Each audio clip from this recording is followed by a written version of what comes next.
journey ends here, traveler.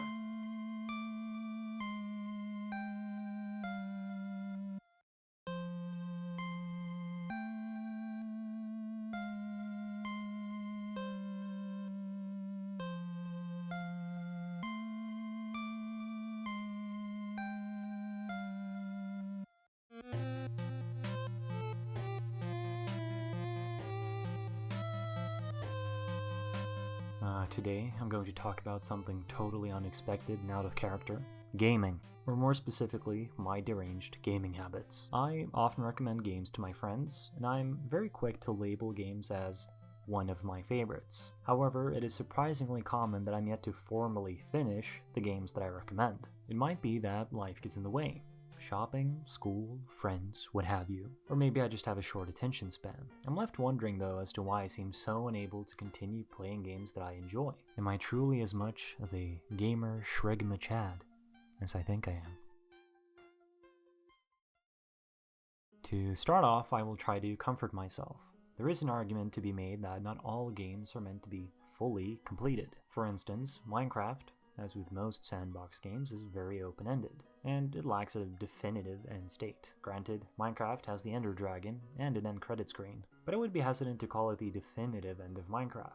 Whenever I play Minecraft, I usually interact with the mining and crafting portions of the game. Who would have thought? I immerse myself in the game and focus on the journey, so to speak, because the end of Minecraft is not so much the goal as simply enjoying yourself whilst playing. I also had a Minecraft Let's Play when I was 11, therefore I will be canonized as an epic Minecraft gamer. You can argue for days about the details, but game completion is not necessarily a singular set of standards for every game and gamer out there. Speedrunners, achievement hunters, there are plenty of labels that can tell you about which end state of the game that matters to you.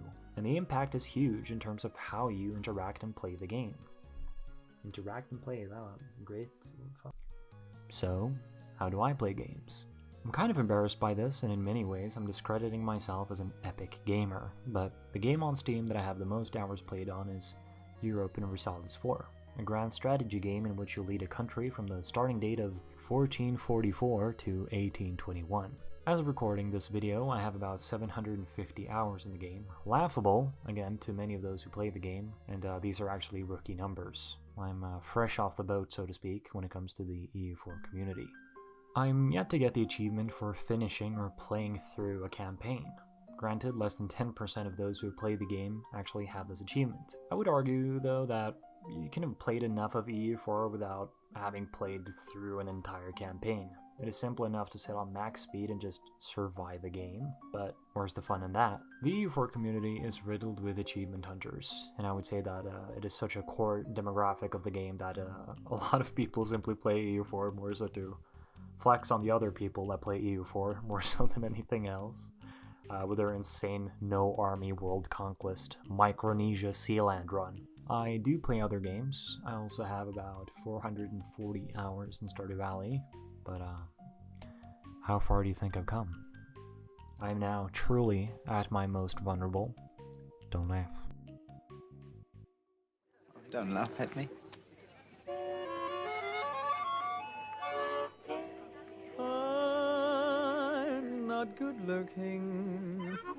I'm not too smart. I may be foolish, but I've got If you have played Stardew Valley, you might be asking yourself a couple of questions. Or you're having an aneurysm, both reactions perfectly understandable. I tend to play Stardew Valley for certain periods of time, and then I just stop. Very accurate and descriptive, I know. But the problem is that I tend to restart the game whenever I come back to it. I somehow think that I'm going to min-max my way through the first year and find some enjoyment in absolutely crushing that community center the first year. I'm yet to do that actually as well. This probably sounds like a very suboptimal experience. So, yeah. What kind of deranged maniac would paint themselves like this? I'm kind of holding my own fun hostage here, and I'm kind of realizing this as I'm writing the script. I could bring up other gaming sins that I've committed, but I fear the wrath of the internet, and I will therefore refrain from doing that. The question is, does someone else struggle with this? Is anyone else as much of a Sigma Chad as me and have to min-max their way through a relaxing farm sim? While extensively researching this video, I came across a Reddit thread touching on the length of games and how they can ruin your experience, in which a Reddit user expressed his frustration with games overstaying their welcome and making him not want to continue playing. Although you enjoy huge portions of a game, your experience can be retroactively ruined by forcing yourself to the less enjoyable portions of said game. This may be relevant to me in a game such as Stardew Valley. I've come to realize that I really enjoy that early game grind, where you have few resources at your disposal and you have to plan ahead. But as you progress, there's seemingly too many activities for me at once, and I become quite easily overwhelmed. In the comments, some point to there being too many side activities in the games that they play, that they distract them, and that they're unnecessary time sinks. A valid criticism, depending on the game, but I would be careful to blame, in my case, Stardew Valley for somehow being a stressful game because there is some time management there. I more so suffer from this self-imposed need to min-max my experience. Although it is in direct opposition to the core experience of Stardew Valley, you could say.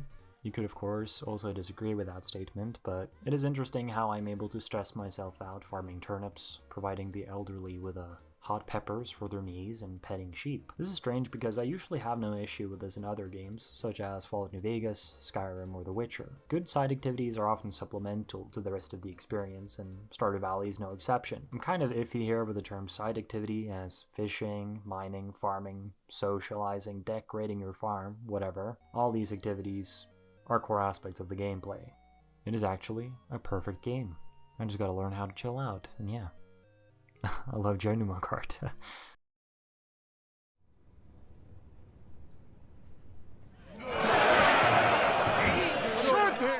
So how much am I missing out on? Well, it is difficult to standardize how I play games, or every game out there, as is for most people. I, for one, take my sweet time with games. You don't say. This is a hobby, and a way for me to enjoy my spare time. Although I've owned Skyrim for about 10 years now, I'm quite sure that I did not finish the main story quest until maybe 5 years in. There are still plenty of minor quests and entire quest lines that I'm yet to finish. I might get around to it, no doubt. There's probably some content for me yet to discover and enjoy. The same can be said for Fallout New Vegas or Fallout 3, games that I greatly enjoy but for different reasons. Side activities is something that I can greatly enjoy if it's within the right circumstances, but I get quite easily lost in them. I'm yet to finish the Lonesome Road DLC for New Vegas, which is loved by the fanbase, so yes, I am a dirty casual, but I will finish it at some point. I don't know if I want to play it right now though. You are not carrying a weapon. Don't believe in them. Pick up the gun. I have already spent a lot of time in New Vegas, and feasibly, I should have completed it by now. But I don't feel like forcing it. The New Vegas urge will hit me, but it is not now. I was thinking of making this video as like a general study of why people don't finish games, but I instead opted out for a more personal view on it. But it almost becomes kind of philosophical, and the scope of this video is kind of lost already, because I enjoy what I play, but I don't play everything that I will enjoy.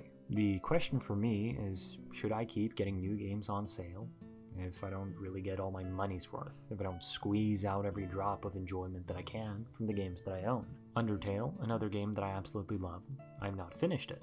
Macaroni, exposed fake fan, I know. But it's more so a matter of a circumstance though, since my data got wiped as I got to the final boss. I promise that happened. The sheer frustration of this led to me to not want to replay the game immediately, or at least wait a good while until I replay it. Otherwise, I might ruin something that I otherwise love. I am probably stating the obvious here, but I don't want this to be an excuse for me to waste money on more games than I have time to play, especially if there's some more enjoyment to be had on the games that I own. People are entitled to their opinion, but the notion of objective standards for enjoying a game optimally, I hugely disagree with. No matter how deranged my gaming habits may seem, I will conclude that you should enjoy games at your own pace. I will try to not get too caught up in the semantics of all this. I'm feeling very discouraged, as you may notice. I cannot really bear exposing myself anymore, and I might make a Stardew Valley 1-year challenge video simply for the memes. Thank you, please no death threats, and peace out.